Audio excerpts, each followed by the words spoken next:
Gadis itu menaruh telur temuannya di selimut. 2 hari kemudian, telurnya sebesar tubuhnya. Suatu hari, ia menangis sedih di atas telur itu. Air matanya terserap cangkang. Tak lama, terdengar suara retakan. Ternyata, burung itu mulai menetas. Cakar tajam burung itu menembus membran, membuat si gadis ketakutan dan bersembunyi di lemari. Karena penasaran, ia mengintip burung besar yang belum berbulu lengkap itu. Tiba-tiba terdengar kaca pecah. Burung itu telah kabur lewat jendela. Saat ayahnya datang, gadis itu berbohong dan menyebut ada burung besar masuk ke kamarnya. Ayahnya kira burung itu sudah pergi, tapi malamnya ia kembali. Meski sempat takut, si gadis sadar burung itu tak berniat jahat saat menatap lukanya. Ia pun mencabut duri di sayapnya. Teriakan burung itu mengejutkannya. Namun uniknya si burung ikut menutup mata. Ia sadar burung itu menganggapnya ibu. Gadis yang selalu ingin peliharaan seperti temannya ini akhirnya punya teman, meski ibunya sangat ketat. Pelihara ikan mas saja ia tak boleh. Burung kecil ini tampak jelek, tapi ia tetap menyayanginya. Saat mandi, burung itu meniup gelembung hingga ia tertawa. Saat itu, ia merasa sangat bahagia. Namun, ia segera sadar burung ini bukan peliharaan biasa, melainkan iblis besar. Gonggongan anjing tetangga saat tidur membuat gadis itu gelisah. Burung peliharaannya merasa iba lalu keluar ke halaman. Saat terbangun, ia mendapati anjing itu mati di samping bantalnya. Pagi harinya, ia mengubur anjing itu di taman tanpa sepengetahuan adiknya yang iri. Sang adik membawa ayah mereka ke kamar untuk membongkar rahasianya. Beruntung, ia telah menyembunyikan burung itu di bawah ranjang sambil membekap paruhnya agar diam. Sambil mengintip, ia bertanya, "Ayah, ada apa?" Melihat bercak darah di spray, ayahnya paham dan segera mengajak adiknya keluar agar ia tak malu. Saat ibu pulang, ia membawakan sisir merah muda yang sangat diinginkan gadis itu. Adik yang iri menggali bangkai anjing dan melemparkannya ke depan orang tua mereka, lalu menuduh kakaknya membunuh anjing tetangga. Namun, orang tua tak percaya kakak berprestasi itu pelakunya dan menyuruh adik merenung di kamar. Bau busuk burung itu tetap membuat ibu curiga. Ia memeriksa kolong tempat tidur, tapi burung itu sudah sembunyi. Gadis itu pun berdalih itu bau bangkai anjing. Ibu memeriksa lemari dan terkejut melihat gaun lombanya robek oleh burung itu. Si gadis sadar burung itu sembunyi di atas lemari, lalu cepat-cepat menutup pintunya karena takut. Perhatian ibu pun beralih dari asal bau busuk menjadi memarahi putrinya, karena gaun indah itu kini telah rusak parah. Agar tak makan daging, gadis itu ke toko hewan membeli biji-bijian. Tapi burung itu menolak meski sudah disuapi. Akhirnya, ia meniru induk burung dengan mengunyah makanan lalu menyuapkannya. Melihat burung kecil itu lahap, ia merasa lega. Karena burung itu tak berbulu, ia pun segera memakaikan pakaiannya sendiri. Anehnya, bukannya tumbuh bulu, burung itu malah botak. Namun di kepalanya tumbuh rambut. Si gadis tak peduli, lalu mulai merias burung itu.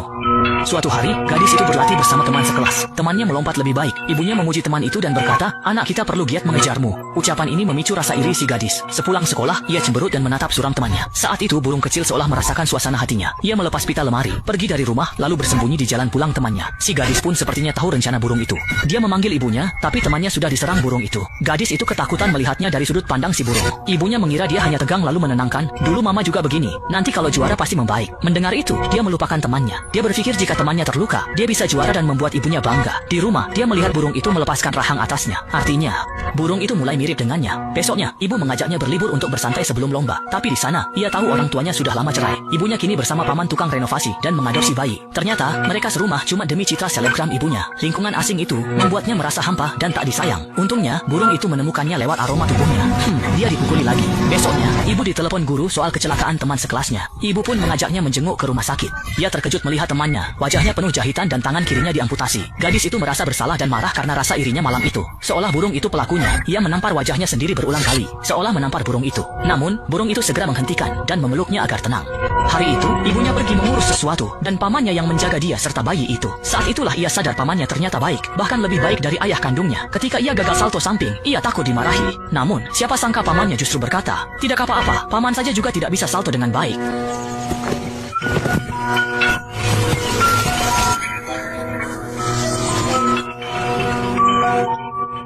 Burung itu berkicau. Si gadis gegas ke kamar untuk menyuapinya, tapi muntahnya membuat paman curiga. Saat ditanya, ia segera menghalangi pamannya masuk, namun tubuh kecilnya tak sanggup membendung sang paman. Tiba-tiba burung itu menyerang pamannya. Panik, tangan paman terjepit pintu. Karena mirip si gadis, paman mengira burung itu adalah dia. Lalu, gadis itu berkemas dan minta maaf. "Saat mama pulang, aku ikut dia. Kalau paman tak mau melihatku, aku pergi naik bus sekarang. Setelah ini aku takkan muncul lagi." Tak disangka, paman tak menyalahkannya, malah mengira dia hanya stres jelang lomba. Paman menenangkannya, "Tenang, aku takkan bilang mama kamu melukaiku." Tak lama, mama pulang dan buru-buru mengajaknya pergi tanding. Gadis itu bingung. Cepat sekali, paman dan adik tidak ikut. Mama bilang mereka tetap di sini. Hati gadis itu panik. Dia takut burung itu mencelakai paman dan adiknya.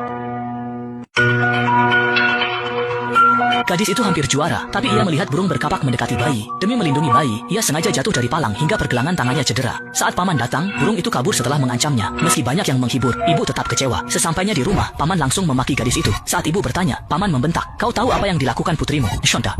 Paman menatap gadis di depannya, merasa seolah-olah dia berbeda dengan yang tadi, tapi di dalam hati tetap merasa ada yang tidak beres. Entah itu benar atau tidak, dia tidak ingin lagi melihat ibu gadis itu bertengkar hebat dengan paman gara-gara hal ini, lalu berpisah. Dalam satu hari, dua hal buruk terjadi. Ibu yang menahan amarah seharian akhirnya meledak, membenturkan kepalanya ke setir dengan keras. Setelah mani, keduanya kembali ke rumah semula, dan burung kecil itu juga mengikuti gadis itu pulang. Namun gadis itu sudah tidak menginginkannya lagi, ia dengan paksa mendorong burung itu dari lantai atas. Tepat pada saat itu, ayah sedang berada di halaman. Gadis itu minta maaf ke ibunya dan berjanji akan berubah, tapi ditolak. Ayahnya lalu masuk kamar dan melihat burung di lemari. Mengira anaknya bersembunyi karena sedih, ia pun pergi. Tak lama, ibunya juga masuk dan melihat burung itu. Melihat burung kecil berambut kusut, sang ibu mencoba menyisirnya. Namun rambutnya keras hingga kulit kepalanya ikut tertarik. Burung itu langsung memeluk erat dan menancapkan kuku ke punggung ibu. Saat gadis asli pulang, sang ibu sadar ada dua gadis dan yang tadi adalah monster.